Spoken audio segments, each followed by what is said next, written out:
So, welcome to the last section, to the presentation of the results of the discussion groups, and afterwards to the final discussion. As a hint for the participants online, whom I welcome very warmly, so this morning we have discussed 5 important aspects of climate change or the monuments in the context of climate change in discussion groups. And these groups have the titles Urban Green Neighborhoods, Building Envelopes, Building Interiors, and Maintenance Concepts. And now we will summarize very quickly or briefly the discussions, and we can present the results, and you can ask questions. And then after we've gone through the 5 discussion groups, we'll have the opportunity to talk about them all together and perhaps also reflect again on how we can continue at this point. So I'd like to start right away with the topic of Urban Green, Andreas Buschmann and Constanze Fuhrmann, if you'd like. Yeah, we're going to start with the discussion about Urban Green, which is also ultimately based on the discussions that we've had yesterday. So we've ventured to define the challenges once again in a short brainstorming session. And yesterday we already had a comprehensive discussion about this topic. Professor Rode also addressed the issue in his presentation. So the issue that historical parks and gardens and urban green spaces are massively affected by climate change. And we have defined the greatest current challenges as drought, so which has been noticeable on a massive scale in recent years, then heat, and of course heavy rainfall, and also irregular rainfalls. The list is, of course, far from being complete, but that was what we primarily focused on in our discussion.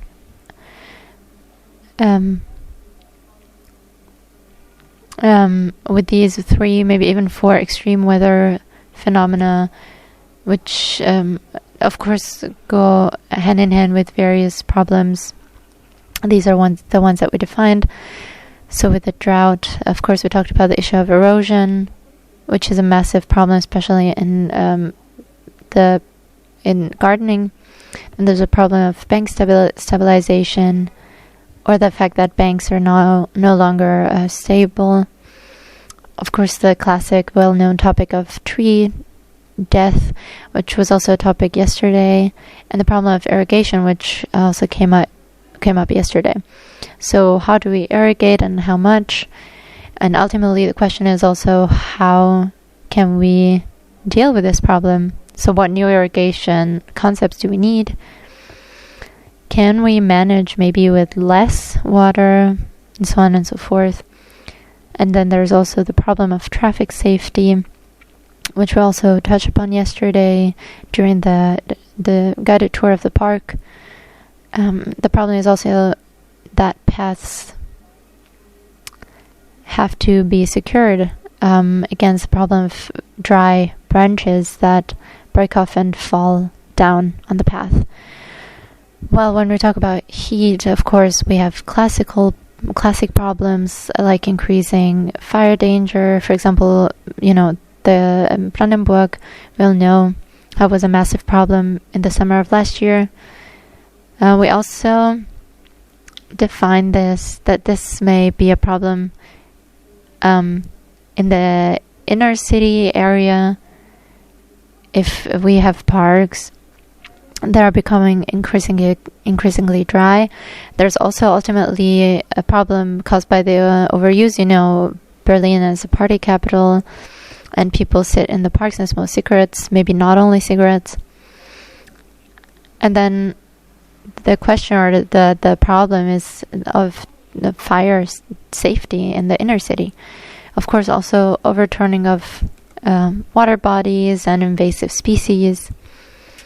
And yesterday we also had a presentation about pests, and the problem, a new increasing problem are heat islands. So we do not only have the problem in big cities, but also in small and medium-sized cities. And then heavy rain or regular rain, we just said that through this historic paths or historic path materials are strongly affected and impaired by this problem, and we need new approaches. But of course, plants are also destroyed in the classic way. Or we can talk about the problem of facade greening, due to the fact that plants can also soak up all the water and steal it, so to speak, from buildings. So this is the current problem, or the current situation. And for this, we brainstormed various solutions, and you're going to present them to us in a moment. So yes, based on the problems that we put together, that we recognized, we looked for or discussed solutions. One problem, or rather one concept that came out in many responses and solutions, is that we're mostly fighting or treating drought and heat at the same time, or we try to avoid it. For example, here we talked about the introduction of exotic plants that have not occurred before. Then, of course, natural regeneration, which is also already being used. So this is when you take plants that have developed naturally, you dig them up, and you develop them further, and then bring them back into the garden. There's a point of autochthonous seedlings, which is practically the same principle. So autochthonous means area typical, or plants that are true to that area, or original from that area. Then it is also important to consider that what changes in the soil. Here, for example, we talked about sand beds. That one stimulates the plants to form deeper roots and use the water which is deeper through sand beds. There's probably also from Pfalzheim a mixture of perennials specifically designed to grow in the sand.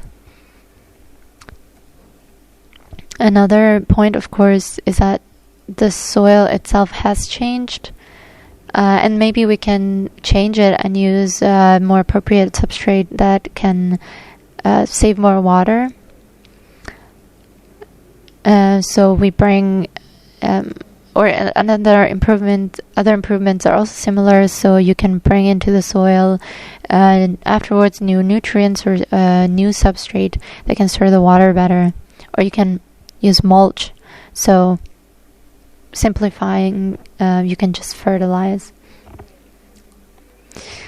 Then we talked about watering and irrigation. Of course, it's also a topic and a very important problem. What you can try to do, of course, is always, depending on how much water you have stored.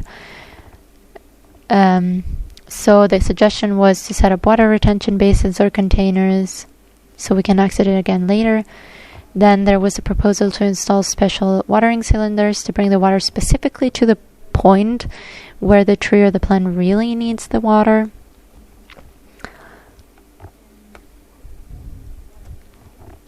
Then we still talked about path construction, so one would have to consider, heavy rain, because oftentimes paths are washed away by the heavy rain. So how do we deal with that? We haven't really come up with a good concept yet, but we did discuss it. Then another point was that you might also look at where you settle, where it works. Then you kill two birds with one stone. Okay, what else do we have here? Yeah, that's all ideas, similar ideas. So that you change the materials, maybe from the top layer and try to solve this problem.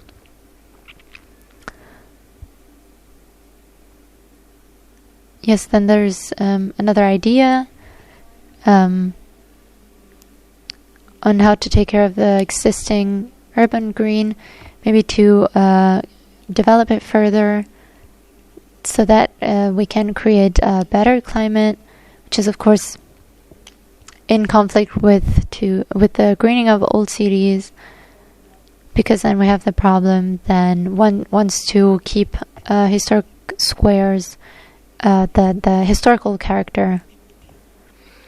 Yeah, and then the sponge city was another suggestion, that we see to it that the city can absorb water so that it doesn't accumulate, doesn't have to be diverted somewhere else. So then the city can absorb the rainfall, so to speak. And then, yes, of course, we talked about the topic of general public, so that we try to make the city more climate friendly and more visitor friendly. For example, maybe by reducing parking spaces and bring in more green spaces. What else? Yeah, simply that we have to create more green spaces in the city in order to ultimately relieve the existing parks and historic parks and gardens, and to help them to a certain extent. Yes, and then we have another point to develop holistic concepts. So, for example, we talked about the issue of bicycle lanes, which are often torn down, and then cyclists come to a point where they can't bike any further. So bicycle traffic would also be a point to improve the climate overall, and then you don't have a patchwork quilt, but try to cooperate more with each other through the different disciplines and find better results.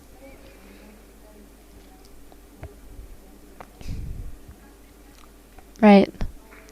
And then the last point was question, what can we learn from this for the preservation of historic buildings?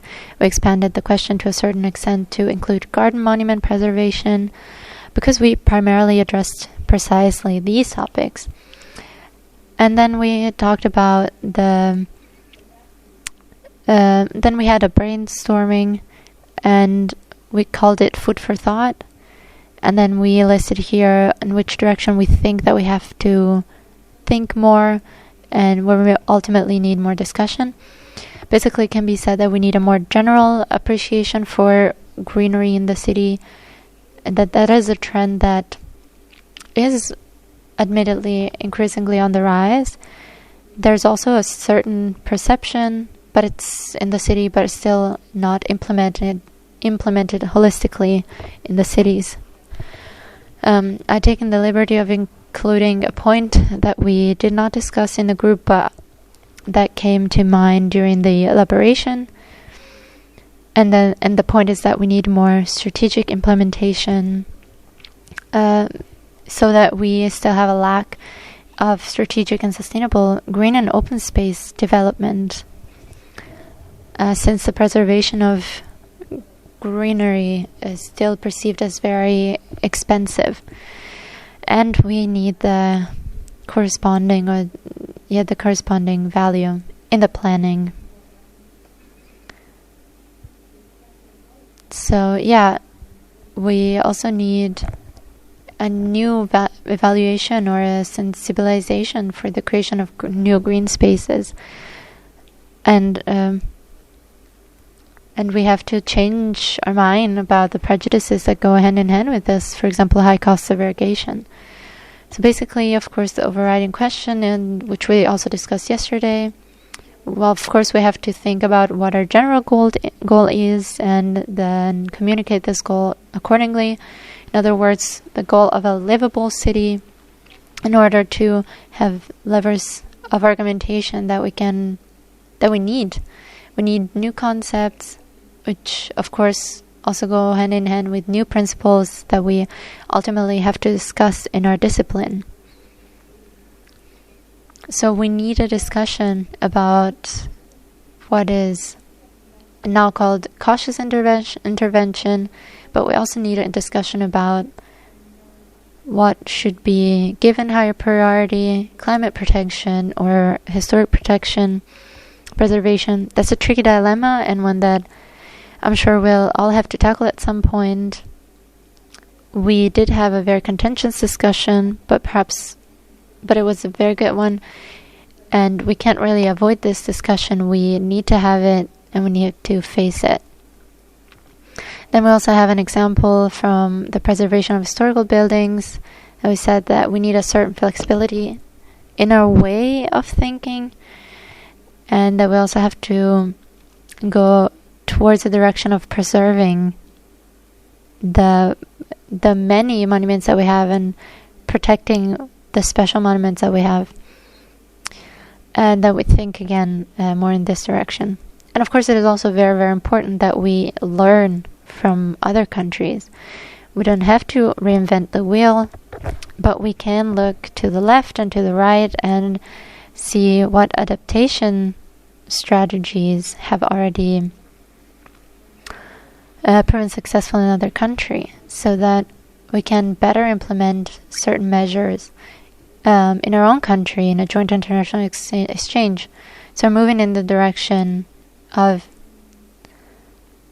adopting existing measures. In our case, the example of the Netherlands was brought up again, where various things have already been tested, cured by concepts. It doesn't really fit into the topic of urban greenery, but just to mention it as an example, that there are of course also approaches that are already very well tested and that work in other countries. I myself had also mentioned an example here which I found important, and I also mentioned it yesterday in my presentation, the topic of indigenous knowledge. It's not really an issue here in Germany now, but generally the topic of historical knowledge is important. So how was climate change, which also has historical development, dealt with in the past?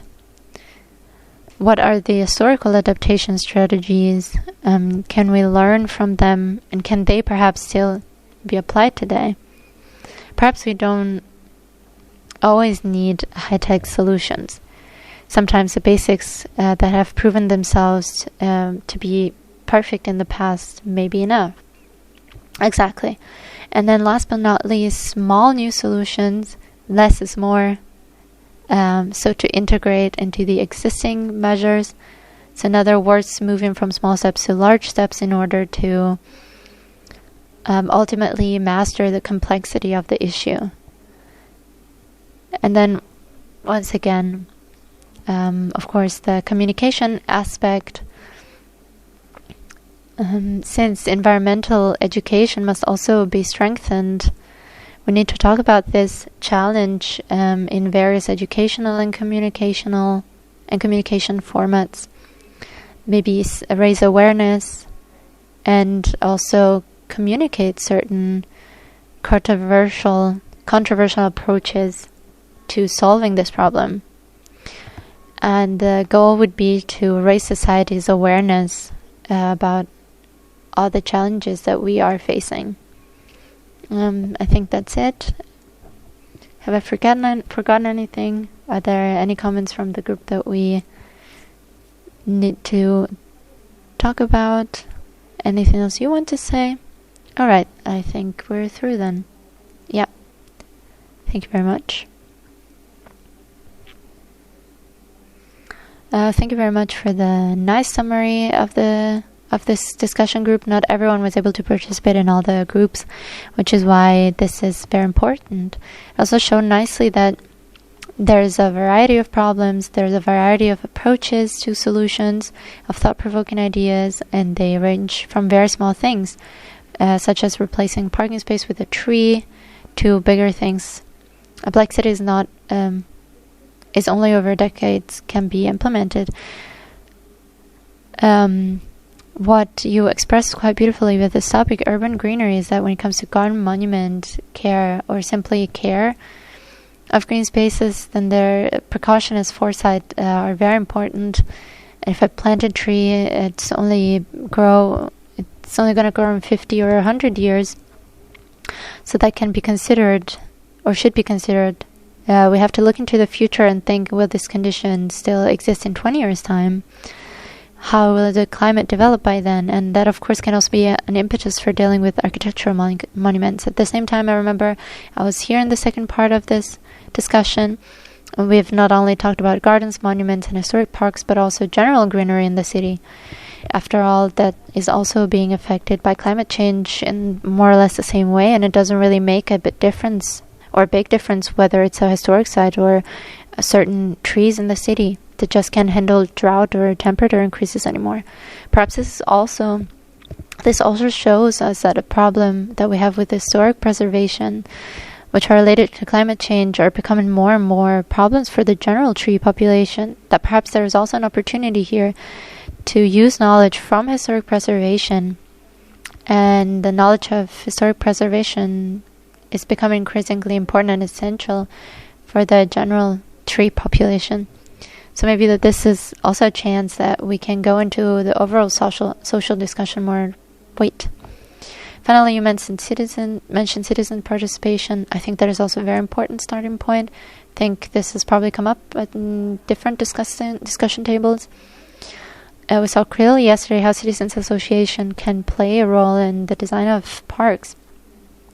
And by developing something together with the residents and with citizens of a city or a region, thinking about the problems, then you can also achieve something good and generate much more participation and more interest. I'd like to ask if there are any questions, comments, additions to the discussion of this discussion group. We can also take it up again at the very end in the final discussion, but maybe there's more specific questions. I do have one more comment. We had discussed a good example, and that is now also a current DPU project, which I'm in charge of. How could that be any different? This is a very exciting project so far, and we are, of course, facing a massive problem in the preservation of historical buildings due to the drought, because the foundations have dried out massively over the last few years, with the result that we also have a considerable crack load on some trees. On buildings. As an example, we examined the synagogue in Mainz, which has shown considerable cracks in recent years due to the fact that the foundation has simply sunk due to the dryness of the soil. And we discussed what new humidification strategies could be used. So in terms of moistening the foundation, and in this context, we also notice a conflict, namely that the surrounding tree population also contributes massively to this problem. Of course, we need this tree population when we're talking about natural shading, but we simply have the problem that the trees actually draw the remaining water from the ground, and thus also lead to this drought problem or dryness problem. The result is that we have a classic conflict here, the protection of historical monuments and architectural monuments versus environmental protection. In other words, the classic issue that always affects us as at the foundation. And these are certainly also interesting issues and interesting questions that will increasingly occupy us in the future, where we simply need corresponding discourse. We mentioned this again as an example, and I thought it was good to bring it up again here. Thank you.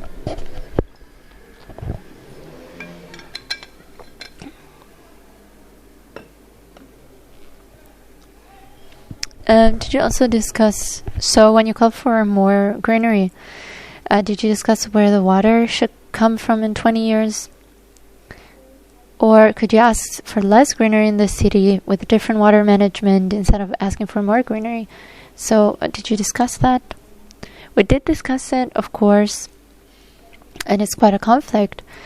So we did raise the issue, Of course, we didn't have time to talk about solution approaches or define any approaches so quickly, but we did say, of course, very generally, that we do need innovative water management approaches, but we didn't really specify how. Did anyone want to add anything? Maybe also in the point, maybe thinking about new types of trees or new types of plants that can perhaps cope with less water. I think that if we look at it as a whole, I think that getting rid of greenery in the city can't be a solution either, because it will get even warmer and then the microclimate would get even worse. Maybe more trees would contribute to more moisture in the soil, I don't know, but maybe someone can say something more specific about that. On that, maybe on the question of whether we have less or more precipitation. Is it the case that the projections on climate change say that more precipitations are not to be expected? We need different water management. Whether more or less green is, of course, the question about more or less greenery is relatively easy to answer from my point of view, because greenery is extremely good and important when it gets warmer. We just need cooperation, and we need places where people can meet in the shade and in the greenery. There's one more reaction. I was recently 2 weeks ago in Tehran, which is where foresters are trained. And of course, it's a question of what the future holds. There are different scenarios for the climate. It's quite clear that today's forests, with the current types of wood, as the foresters also know, will no longer exist. And that the climate, and even if the climate targets will be reached, I can assume that would be the case.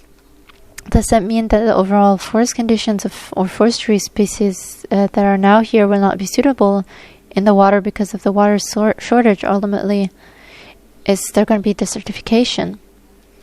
In this context, I really wonder. You can, of course, talk about using appropriate arid trees, not all native trees, maybe trees from South America, where they need less water.